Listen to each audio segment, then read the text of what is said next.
তো ওই স্কুলে মানে এই সবাই যখন আমাকে ডিস্টার্ব করতো, মানে ধরো মেরে চলে গেল, এই করলো, তখন আমার মনে হতো যে এদেরকে একদিন কেস খাওয়াতে হবে। কিন্তু আমি কি করে কেস খাওয়াবো? মানে এমনি এমনি তো আমি গিয়ে স্যার ম্যাডামকে নালিশ করলে তো শুনবে না আমার কথা, আই ডোন্ট হ্যাভ প্রুফ।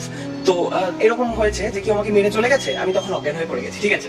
অজ্ঞান হয়ে মানে একদম প্রপার অজ্ঞানের অ্যাক্টিংই করেছি, মানে স্যার ম্যাডামরা এসে রিয়েলি মানে এখন যদি কেউ দেখেছি তো মানে তারা সিরিয়াসলি ভেবে আমাকে হসপিটাল অব্দি নিয়ে গেছে। আমি হসপিটালেও চুপ করেছিলাম, মানে ডক্টর বলছে কি ইনজেকশন দিতে হবে, হাইপার হয়ে গেছে, তার জন্য বোধহয় সেন্সলেস হয়ে গেছে, আমি সব শুনতে পাচ্ছি, কিন্তু আমি একটা শব্দ করিনি। তার কারণ আমি এতক্ষণ ধরে যে স্ট্রাগলটা ফেস করছি, মানে চুপ করে থাকার, সেটা একটুর জন্য, একটু ভয়ের জন্য আমি যদি ছেড়ে দিই, তাহলে ওই ছেলেটাকে কদিন বেঁচে যাবে। ভয় করছিল না? প্রচন্ড ভয় করছিল, কিন্তু তা সত্ত্বেও মানে আমার মনের জোরটা ভাবো তোমরা, ওকে কেস খাওয়ানোর জন্য আমি কিন্তু পুরোটা অ্যাক্টিং করে গেছি।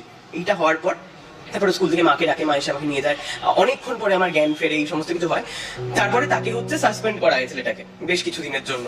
তো এইটা আমার কাছে একটা খুব বড় অ্যাচিভমেন্ট লেগেছিল, বা আমি এত ভালো অ্যাক্টিং করতে পারি।